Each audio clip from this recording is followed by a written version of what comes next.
So welcome back after the break. Basit صاحب، کافی کامیاب دورہ رہا روس کے نائب وزیر اعظم کا جو حالیہ دورہ تھا پاکستان کا. کیا حاصل کیا؟ دیکھیے، یہ تو اچھا ہے دورہ ہوا ڈپٹی پرائم منسٹر کا، اور آئی ایم ویری ہیپی کہ یہ ہوا، کیونکہ رشیا کے ساتھ، رشیا ایک امپورٹنٹ ملک ہے، گو کہ اس وقت بڑی پریشانی کا عالم ہے جس طریقے سے جنگ جاری ہے، اور اللہ خیر ہی کرے، کیونکہ رشیا کی خواہش تو یہی ہے کہ ٹرمپ وائٹ ہاؤس میں آ جائیں، جبکہ ایران چاہتا ہے کہ بائیڈن یا کیملا ہیرس آ جائیں واپس، ٹرمپ نہ آئیں کسی طور بھی. حالانکہ ایران، میرے خیال سے ٹرمپ کا آنا ایران کے لیے بہتر ہو جائے گا. آئی ڈو ناٹ نو، لیکن ایران اس وقت پوری کوشش کر رہا ہے کیملا ہیرس جیت جائیں. کوشش کر رہا ہے، دیٹس ڈیبیٹیبل. نہیں ہے، کافی کوشش میں کیا کچھ شامل ہے؟ بہت کچھ چیزیں شامل ہیں، وہ کسی دن انشاءاللہ ڈسکس کریں گے اپنے ناظرین کے ساتھ. لیکن یہ ہے، اور اس وقت جو نائب وزیر اعظم آئے تو یہ ایک اچھی پیش رفت تھی میرے خیال میں، کیونکہ ہماری بڑے عرصے سے کوشش رہی ہے، جب سے سوویت یونین کلیپس ہوا 1991 میں، ہم اس وقت سے کوشش کر رہے ہیں کہ روس کے ساتھ ہمارے تعلقات بہتر سے بہتر ہوں. لیکن چونکہ روس کے خاص تعلقات کی نوعیت تھی بھارت کے ساتھ، تو وہ شاید ہم اس طریقے سے ساتھ آگے بڑھ نہیں پائے. پھر جب تک روس اور امریکہ کے تعلقات میں کچھ بہتری تھی، تب تک تو ہمارے لیے اتنی مشکلات نہیں تھیں. روس کے ساتھ تقریباً ہمارے ہر وزیر اعظم اور ایون صدر مشرف نے بھی دورے کیے، بلکہ صدر زرداری نے بھی دورہ کیا، تو میں کچھ دوروں میں تھا بھی ان کے ساتھ. تو روس کے ساتھ ہمارے ایک بڑے اچھے تعلقات بڑھ رہے تھے، اور پھر روس کی جانب سے بھی بڑے اچھے ریسپانسز مل رہے تھے کہ ہم پاکستان اسٹیل ملز کو اپ گریڈ کرنا چاہتے ہیں آپ کے لیے. پہلے فیز میں 1.5 ٹن اسی کیپیسٹی بڑھانی، پھر بعد میں 3 ملین تک جانے کا تھا. تو ایک لحاظ سے بہت سی چیزیں ہو رہی تھیں. مثال کے طور پہ کاسا 1000 جو تھا کہ تاجکستان سے اور کرغز ریپبلک سے ہمیں بجلی ٹرانسمٹ ہو تھرو افغانستان، سینٹرل ایشیا اور ساؤتھ ایشیا، یہ ایک انیشیٹو تھا، اس میں بھی روس انویسٹ کرنا چاہ رہا تھا. پھر ایک اور بڑا interesting Pakistan stream gas pipeline, جو کہ تقریباً 1100 کلومیٹر پائپ لائن ہے کراچی سے قصور تک، $2.5 بلین کا پروجیکٹ تھا. اس میں بھی روس نے انٹرسٹ شو کیا، لیکن کوئی باتیں آگے بڑھی نہیں.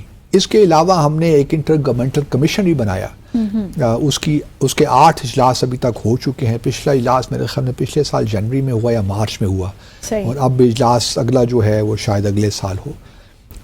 تو چیزیں آگے بڑھ رہی ہیں، تو آئی ایم ہیپی کہ یہ ہوا، اور بڑا اچھا ان کا استقبال بھی ہوا. صدر سے ملاقات ہوئی، ہمارے وزیر اعظم سے ملاقات ہوئی، آرمی چیف سے ملاقات ہوئی، اور پھر جو وفود کی لیول پہ نیگوسیشنز ہوتے ہیں، ڈسکشن، وہ بھی ہوئیں وزارت خارجہ میں. تو یہ اچھی چیزیں ہیں. روس کے ساتھ ہمیں معاملات کو آگے کرنا ہے. لیکن 2-3 چیزیں سے میں مینشن کرنا چاہتا ہوں. تو ایک تو یہ کہ ایک یہ بات بھی ہوئی کہ ہمیں اب اپنی کرنسیز میں ہی کرنا چاہیے، کیونکہ روس پہ سینکشنز بہت لگی ہیں. اسی وجہ سے 2-3 جو پروجیکٹس میں نے جس کا ذکر کیا ہے، وہ اس لیے آگے نہیں بڑھ پا رہے کہ اگر ہم یہ کریں گے تو جو کاٹسا ہے نا، جو امریکی سینکشنز ہیں، وہ ہم پہ لاگو ہو جائیں گی. تو پاکستان اس کے بارے میں محتاط ہے، کوئی ایسا کام نہیں کرنا چاہتا.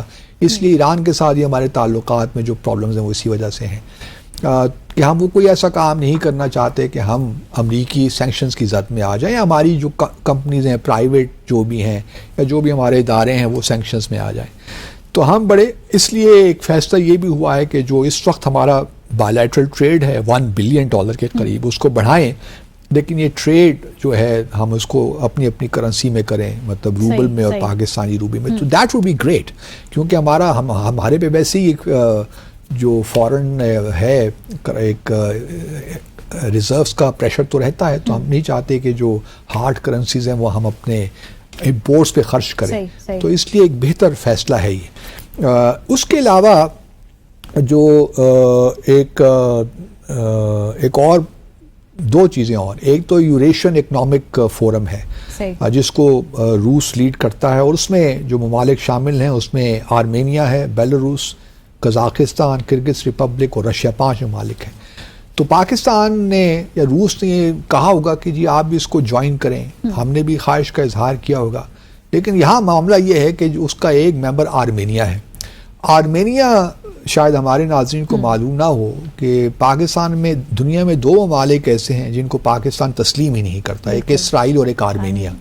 آرمینیا کو تسلیم نہ کرنے کی وجہ وہ آذربائیجان ہے اور ٹرکی ہے.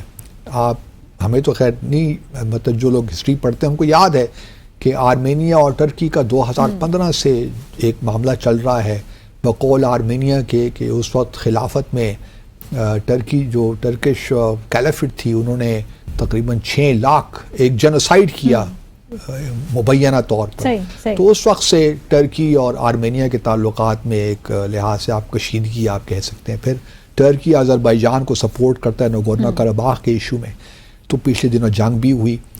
تو ہمارا آرمینیا کے ساتھ ہم نے آذربائیجان اور ٹرکی کی وجہ سے آرمینیا کو بھی تسلیم نہیں کیا.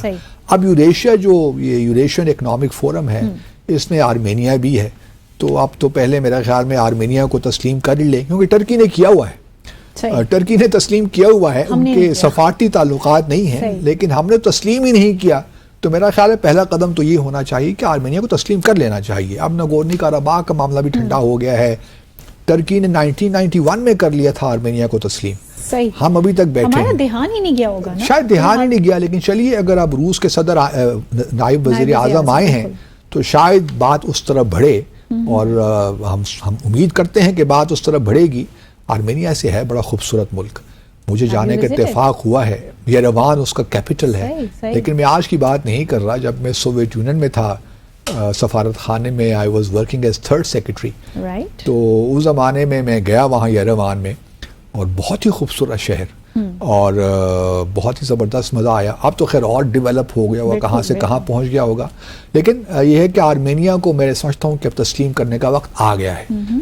آپ سفارتی تعلقات مطلب ایک ریزیڈنٹ مشن آپ شاید نہ بنا سکیں, آپ کے پاس وسائل نہ ہوں, لیکن تسلیم کرنے میں کوئی حرج نہیں ہے. جبکہ ٹرکی نے کیا ہوا تو ہم کیوں پیچھے رہیں, تو ہمیں بھی کر لینا چاہیے. اور اگر ہم نے یوریشین اکنامک فورم جوائن بھی کرنا ہے تو پھر آرمینیا اس کا ممبر ہے, تو پھر تو کوئی بات مجھے وجہ نظر نہیں آتی کہ ہم کیوں نہ کریں. لیکن ہم کنسلٹیشنز کر لیں پہلے, آذربائیجان کو ٹرکی کو کانفیڈنس میں لے کر یہ کام کریں. تو یہ جو سفارتکاری کی جو کچھ چیزیں ہوتی ہیں نا, اس کو مد نظر رکھتے ہوئے یا ان کو پورا کرتے ہوئے ہم آگے بڑھ سکتے ہیں میرے خیال میں. دوسرا معاملہ اسی ضمن میں آتا ہے برکس کا.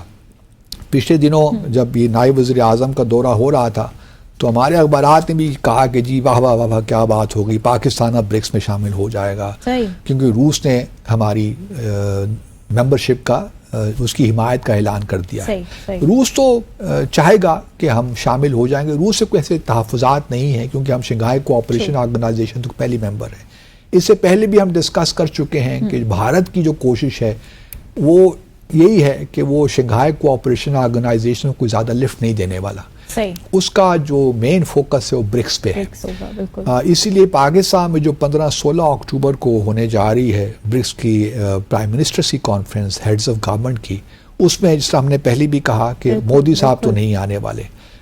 جہاں تک رشیا کا تعلق ہے, لوگ شاید یہاں یہ سمجھ رہے ہیں کہ پوٹن صاحب آ رہے ہیں یا شی جن پنگ آ رہے ہیں, تو وہ نہیں آ رہے بابا, وہ الگ ایک فورم ہے, اس کے لیے ہیڈز آف اسٹیٹ کا فورم ہے, یہ council of heads of government ہے.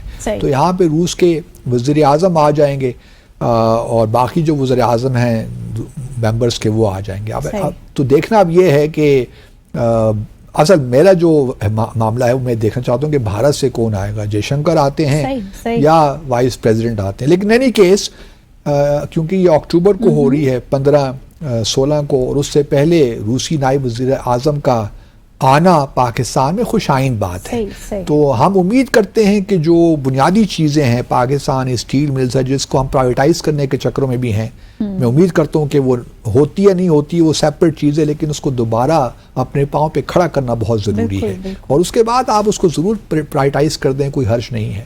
لیکن چونکہ یہ پاکستان جو کراچی اسٹیل ملز ہے, پاکستان ہم نے سوویت یونین کی مدد سے ہی بنائی تھی, انہوں نے ہمیں بنا کے دی تھی, تو وہ اس کو اپ گریڈ بھی کرنا چاہتے ہیں, اس کو چلانا بھی چاہتے ہیں, تو ہمیں اس سے فائدہ اٹھانا چاہیے. اسی طرح کاسا دوسرے جو پروجیکٹس ہیں, Pakistan stream gas pipeline جسے north south gas pipeline بھی کہتے ہیں, اس کو بھی ہمیں آگے لے کر جانا چاہیے. تو یہ وہ پروجیکٹس ہیں جس میں رشیا انٹرسٹڈ ہوگا. اب جو اس کے ساتھ برکس کا معاملہ ہے وہ میں نے پہلے اس کا ذکر کر دیا. برکس میں اور کون سے دیکھیں ممالک شامل ہوئے ہیں ریسنٹلی. پہلے تو صرف تھے نا برازیل, انڈیا, رشیا اور ساؤتھ افریقہ اور رشیا اور چائنا. اب اس میں آ گئے ہیں ایجپٹ, ایتھوپیا, ایران, سعودی عربیہ اور UAE. تو اب یہ 9. ارجنٹینا نے تھا کہ جی ان کو بھی شامل کرتے ہیں, لیکن ارجنٹینا نے انکار کر دیا.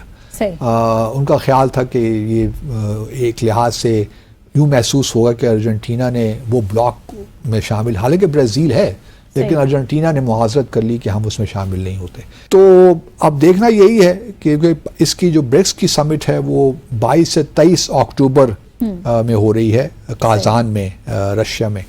تو ابھی تک کوئی فیصلہ ہوگا نہیں کیونکہ بھارت آپ کو نہیں آنے دے گا فی الحال برکس میں. اور بھارت چونکہ آپ سے ناراض ہے, جموں اور کشمیر کی وجہ سے ناراض ہے, آپ سے اب تو بنگلہ دیش کی وجہ سے بھی ناراض ہو گیا ہے. تو بھارت کے ساتھ ٹینشن چونکہ زیادہ بڑھ گئی ہے, تو برکس میں مجھے کوئی امکان فی الحال نہیں لگ رہا مستقبل قریب میں کہ پاکستان شامل ہو پائے گا. So let's take a short commercial break here. We'll come after the break and we'll discuss about the situation of Lebanon and Palestine. Stay with us.